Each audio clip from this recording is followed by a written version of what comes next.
Hello, good morning बच्चों। कैसे हो आप सब? आशा करते हैं बहुत अच्छे होंगे।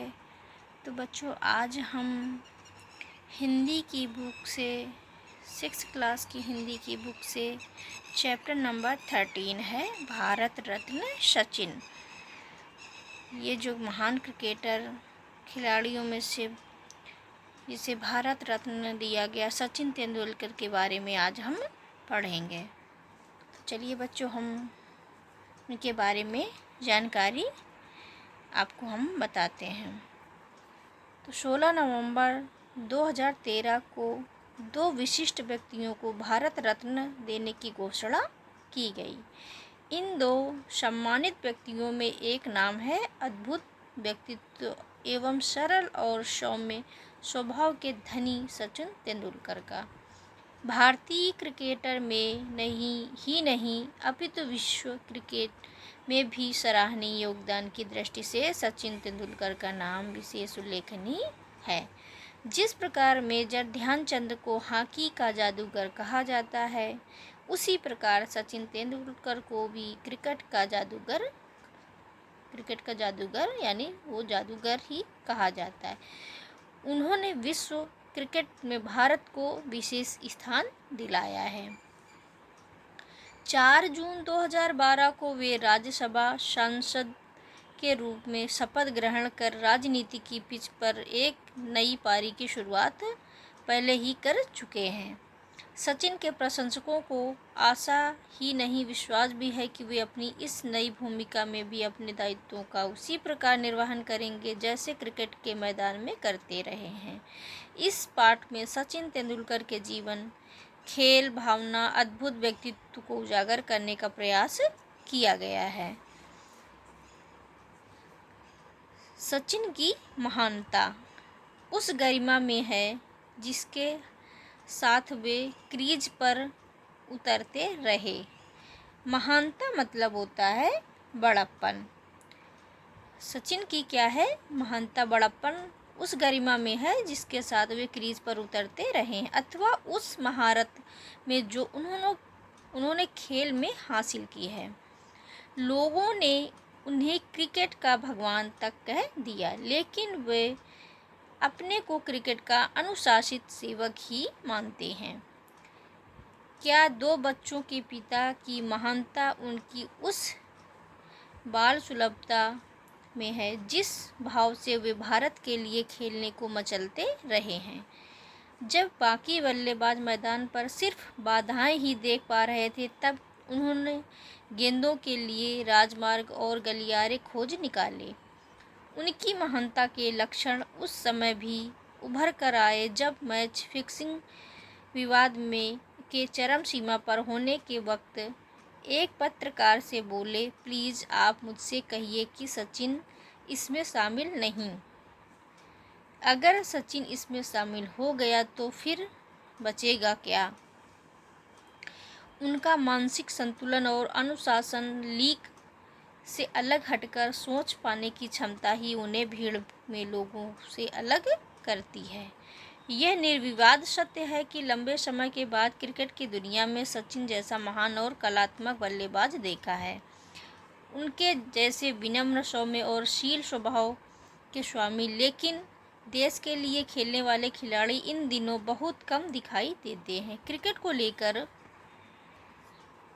को लेकर समस्त राष्ट्र की आशाएं उन पर टिकी रहती हैं। वे दृढ़ आत्मविश्वास के साथ खेलते रहे हैं। सचिन आज क्रिकेट के भगवान कहे जाते हैं। एक दिवसीय मैचों में दोहरा शतक लगाकर विश्व कीर्तिमान स्थापित करने वाले इस बेमिसाल खिलाड़ी की विनम्रता का भी संपूर्ण विश्व कायल है। दोहरा शतक लगाने के बाद दिया गया यह वक्तव्य, मैं अपना दोहरा शतक भारत की जनता को समर्पित करता हूं, जो पिछले 20 वर्ष से मेरे साथ हैं। उनकी महानता का एक और उदाहरण है।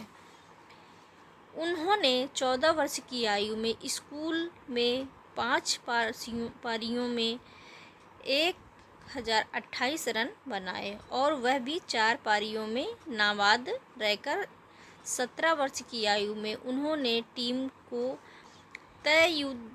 तयशुदा हार से बचाते हुए शतक लगा जमाया। शतक का अर्थ होता है 100, शतक का मतलब 100। एक के बाद एक चौके लगाने के बावजूद वे इस बात से हैरत में थे कि लोग मेरे खेल को लेकर इतने चकित क्यों हैं। 18 वर्ष से भी कम उम्र में उन्होंने ऑस्ट्रेलिया में शतक लगाने के बाद साथी बल्लेबाज को बताया कि वे गाली गलौज का जवाब देंगे। इसके जरिए उन्होंने पहली बार संकेत दिया कि वे अपने जीवन में सिर्फ बल्ले से ही प्रतिक्रिया जताएंगे। 21 वर्ष से भी कम उम्र में उनके नाम 7 टेस्ट शतक हो गए। इतनी उम्र में तो अन्य क्रिकेटर सोचते हैं कि अब वे टेस्ट खेलने लायक हुए हैं। सचिन तेंदुलकर का जन्म 24 अप्रैल 1973 को मुंबई में हुआ। इनके पिता श्री रमेश तेंदुलकर मराठी के कथाकार थे। उन्होंने अपने बेटे का नाम प्रसिद्ध संगीतकार सचिन देव बर्मन के नाम पर रखा था। सचिन के बड़े भाई अजीत ने इन्हें क्रिकेट खेलने के लिए प्रेरित किया। सचिन का सपना एक तेज गेंदबाज बनने का था। इसके लिए उन्होंने चेन्नई के विश्व स्तरीय MRF एकेडमी में दाखिला लिया, पर वहाँ के प्रसिद्ध तेज गेंदबाज टेनिस लिली ने उन्हें सिर्फ बल्लेबाजी पर ध्यान केंद्रित करने को कहा। उनका यह परामर्श कितना सही था, यह आज पता चलता है। सचिन की क्रिकेट यात्रा तब प्रारंभ हुई जब सचिन के भाई ने उन्हें प्रख्यात कोच रमाकांत अचरेकर, प्रख्यात शब्द दिया गया है, प्रख्यात का अर्थ होता है मशहूर, उनके भाई रमाकांत अचरेकर से मिलवाया। आरंभ में मिली असफलता का अर्थ होता है सफल ना हो पाना यानी हार। सचिन निराश हो गए, पर कोच ने उन्हें पुनः क्रिकेट सीखने का मौका दिया। सचिन ने शारदा आश्रम विद्या मंदिर हाई स्कूल में पढ़ाई की और वहीं कोच अचरेकर की देखरेख में अपना क्रिकेट का सफ़र आरंभ किया। अपने स्कूल की ओर से खेलते हुए उन्होंने अपने साथी खिलाड़ी विनोद कांबली के साथ 664 रनों की रिकॉर्ड भागीदारी की।